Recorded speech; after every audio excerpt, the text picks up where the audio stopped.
The case of Dorothea Puente. Dorothea Puente was a notorious American serial killer who preyed on vulnerable and elderly tenants in her Sacramento boarding house during the 1980s. Puente had a history of criminal behavior, including fraud and theft, but it wasn't until the discovery of bodies buried in her yard that she was finally caught and convicted. Puente's modus operandi involved drugging her victims with a mixture of prescription medication and alcohol, then suffocating or strangling them once they were unconscious. She would then bury their bodies in the backyard of her boarding house or dispose of them in other ways.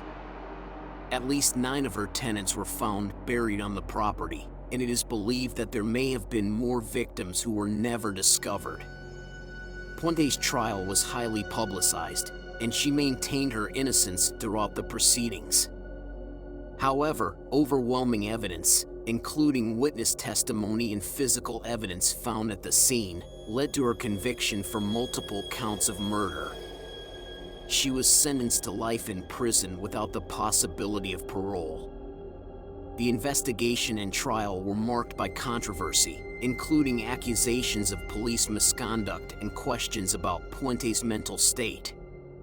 Puente's defense team argued that she suffered from mental illness and was not capable of premeditated murder, while the prosecution presented evidence of her calculating behavior and lack of remorse. Ultimately, the jury found her guilty and she was sentenced to life in prison.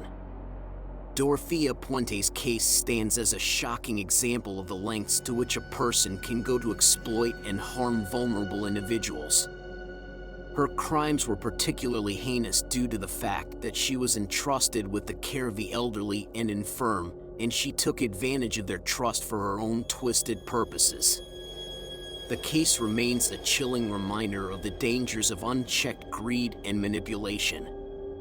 We hope you enjoyed this case overview, presented by Emmy Award-winning Crimesonics. Be sure to give us a like, leave a comment, and subscribe for more content just like this.